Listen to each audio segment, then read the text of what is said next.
It's hard to remember exactly when we got our first coloring book, but we do remember it was fun. At first, we sprayed crayon colors all over the page, without a care as to whether we stayed inside the lines or not. As we became toddlers, our coloring got more refined. We learned boundaries, we assigned certain colors to certain objects, and we were more discerning in our choice of colors. A few years later found us drawing with colored pencils or markers. Later still, we marveled at the results of paint by numbers, and then on to watercolors and pastels. The coloring books were random, assorted pictures, themed pictures, or page-by-page pictures that laid out a story.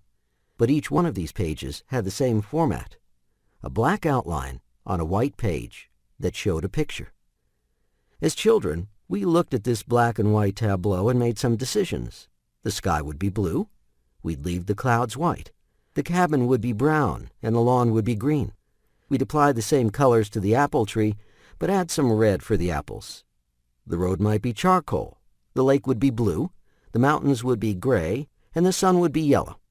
We colored in the outline of a story. As adolescents, we got better at drawing. Our sky might be bluish-purplish. The clouds might have shades of gray and green. The water on the lake would be a mixture of many colors, possibly reflecting the boat that floated on it. The road might be a mixture of brown, dusty tan, or beige to signify dirt, with black rocks and pebbles strewn about. The cabin would have a different colored roof and, like the apple tree, cast shadows from the light of the sun. Printed words are groupings of black symbols on white paper. Strung together intelligently and creatively, they tell a story, just like the outline of a picture in a coloring book.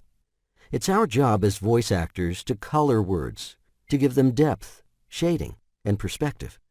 Our tools? Our voice, vocal techniques, and acting abilities.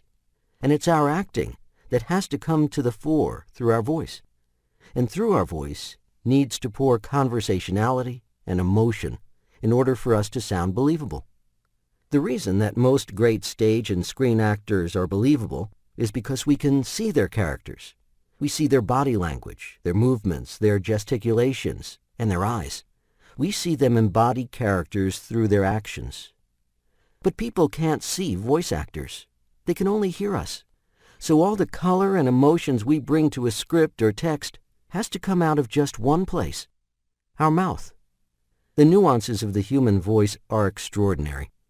Millions of years of human evolution have made the sound of the human voice a wonder to behold, and something no machine will ever duplicate. Because the human voice is so incredibly unique.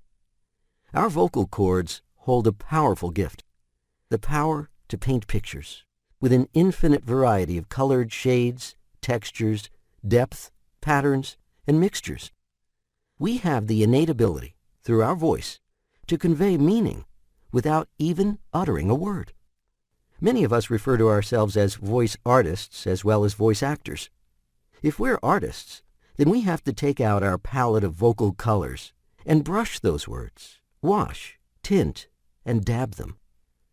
We have to apply the endless color combinations of emotions and infuse them into words. When you're presented with text that cries out for coloring, take out your 120 count box of vocal Crayolas with all their wonderful hues and shades and create a masterpiece.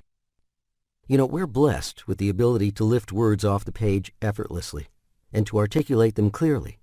But if we don't inject emotional depth and real meaning into them, if we don't artistically color in the outlines of those pictures, we'll never do justice to beautifully crafted text or copy or capture a listener's imagination. And we'll waste a great opportunity. This is Marc Cashman, and thanks for listening.